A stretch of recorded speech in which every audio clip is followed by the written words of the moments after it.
सिंधु नदी जल समझौता या इंडस वाटर ट्रीटी कराची में 19 सितंबर 1960 को भारत के प्रधानमंत्री JL नेहरू व पाक के अयूब खान के बीच हुई थी, जिसमें मध्यस्थता की भूमिका विश्व बैंक ने निभाई। सिंधु नदी की ट्रिब्यूटरी को दो भागों में बांटा गया है, पश्चिमी भाग और पूर्वी भाग। पश्चिमी भाग की नदियां हैं सिंध, चिनाब, झेलम और पूर्वी भाग की नदियां हैं रावी, व्यास, सतलज।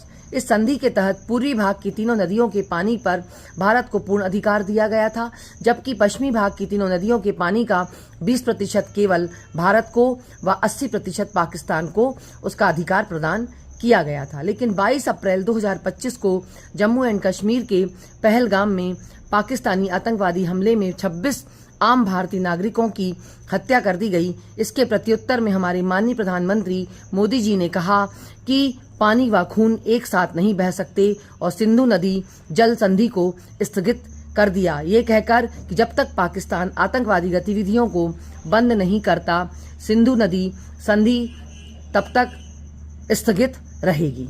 भारत ने इस हमले को पाकिस्तान प्रायोजित आतंकवादी करार दिया है और केंद्रीय गृह मंत्री अमित शाह जी ने कहा है कि अब यह संधि कभी बहाल नहीं की जाएगी। अंतर्राष्ट्रीय संधियों को एक तरफा तरीके से रद्द नहीं किया जा सकता, लेकिन हमें इसे स्थगित करने का अधिकार था, जो हमने किया है। संधि की प्रस्तावना में उल्लेख किया गया है कि यह दोनों देशों की शांति और प्रगति के लिए थी, लेकिन एक बार इसका उल्लंघन हो जाने के बाद फिर कुछ भी नहीं बचा। उन्होंने कहा, जो पानी अब तक पाकिस्तान को मिल रहा था, हम उसे भारत के भीतर मोड़ेंगे। हम नहर बनाकर पाकिस्तान में बह रहे पानी को राजस्थान में ले जाएंगे। पाकिस्तान को वह पानी नहीं मिलेगा जो उसे अनुचित तरीके से मिल रहा था। भारत अब सिंधु नदी प्रणाली पर अपने अधिकारों का अधिकतम उपयोग करना चाहता है।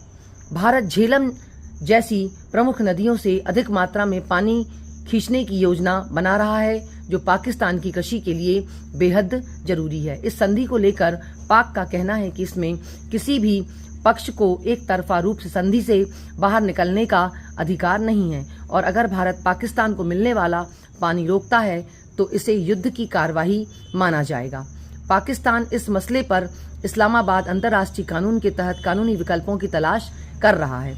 यह संधि भारत पाक संबंधों में सबसे स्थिर समझौतों में से एक मानी जाती रही है, लेकिन हाल की घटनाओं ने इसे भी संकट में डाल दिया है। अब यह देखना होगा भारत के इस स्पष्ट रुख के बाद क्षेत्रीय जल राजनीति किस दिशा में जाती है और क्या यह दक्षिण एशिया में किसी बड़ी भू राजनीतिक टकराव की भूमिका बना सकती है। धन्यवाद।